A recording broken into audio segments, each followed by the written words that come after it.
Honorable and respected brothers and elders, whenever you have an intention to do something, sometimes as human beings, as Muslims, you can get the odd intention, the irada, to do something. Something good comes to mind, something like an inspiration.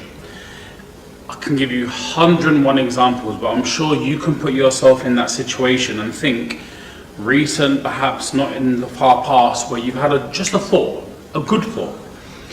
Perhaps to give some sadaqah, perhaps to just do something good, to do something for your community, to do something for your family.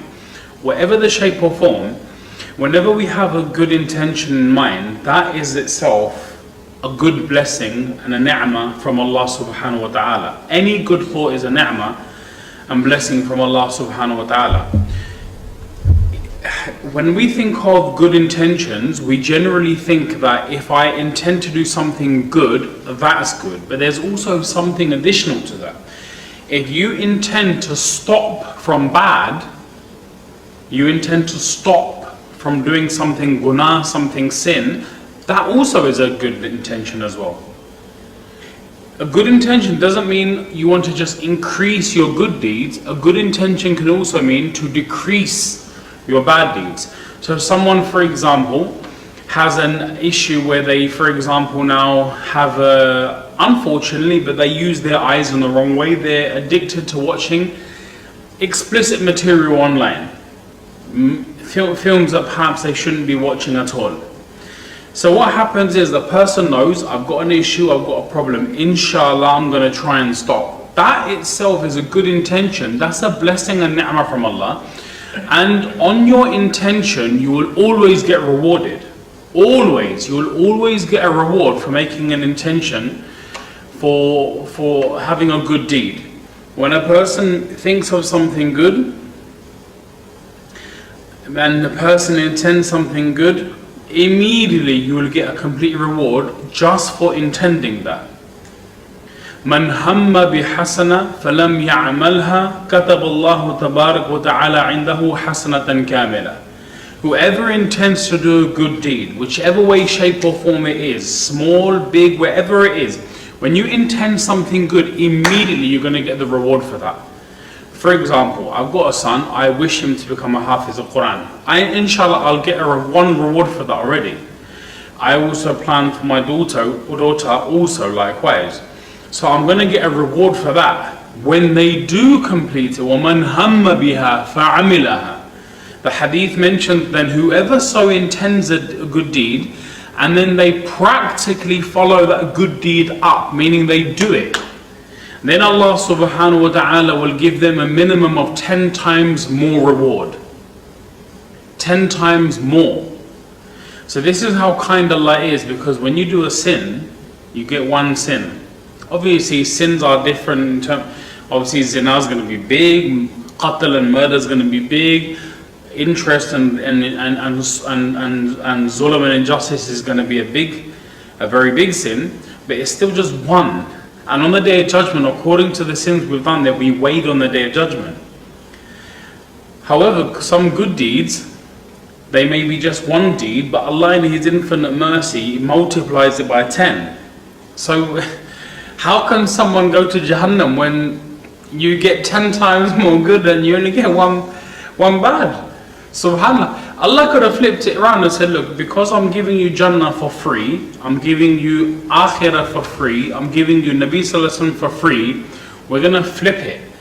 You do one sin, I'm going to give you 10. So you're going to have to do more good deeds than thingy. You've got to prove yourself. Allah could have said that, but no, He didn't. Because He's so kind. He said, no, do one, you get multiplied by 10. So this is why what it is that we should make dua to Allah subhanahu wa ta'ala for good thought to come. May Allah please inspire me for khair, inspire me to do good.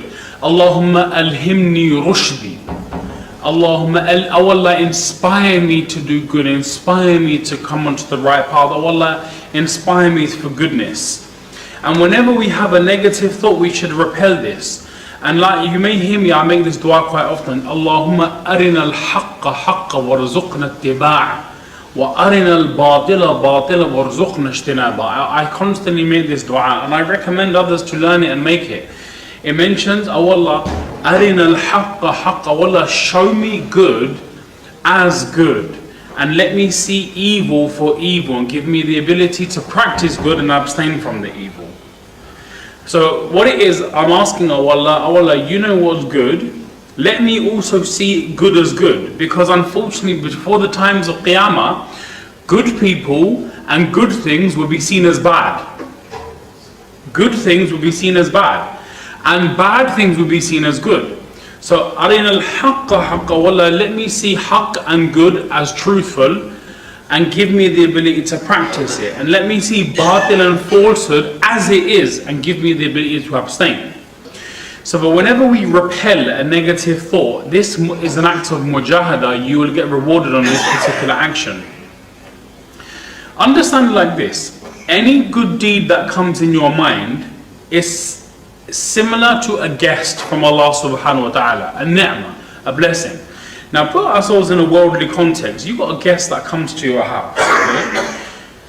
If you entertain that guest, welcome them in, salam wa salam, call them in, and you mashallah look after that guest, entertain that guest, feed that guest, in future they'll think to themselves, I'm going to go to mashallah Sajjad's house in the future again. I'm going to go to Jubair's house in the future. I'm going to go to Muhammad's house in the future. Because mashallah, they showed so much izzat and respect.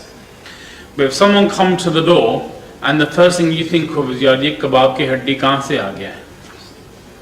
You know, kebab mein haddi. You know, we give this example in Urdu. When you eat kebab, it's so soft and minced in it. But when you bite them, there's the bone. Like, right, where did this bone come from? Keema is supposed to be soft. There's a parrot an example that kebab mein haddi. So when someone comes to your door, oh, assalamu alaikum warahmatullah. Yeah, bro, I'm just a bit busy. But maybe come back another time. Even though shar'an, it's permissible to do that, and the person won't be sinful for telling you to come at another time with akhlaq. Like, for example, brother, I'm so happy to see you. You just caught me at a bad time. Is it possible perhaps we could meet another time? And inshallah, I would love to meet you again. That's fine. And we shouldn't take offense from that. No, he didn't know lifting he didn't even. Bro, listen, you got don't. It's not about you. It's about them as well, right? It's a bit of give and take. But I'm saying, put yourself in that situation. Even if someone asked you to go and they didn't think, next time you're still going to have, you know, should I disturb, shouldn't I? You know, there's going to be a level of hesitancy perhaps in you. But definitely if the person shuns you, and you come to the person's door and say, bro, can you just do one? I don't just come back another time. You're going to think, do I ever want to go back there again? Hell no. So likewise, a good intention that comes from Allah is similar like a guest. If you entertain that guest, those thoughts are going to come back because you made shukr on the ni'mah, and you thanked Allah, and you appreciated that ni'mah.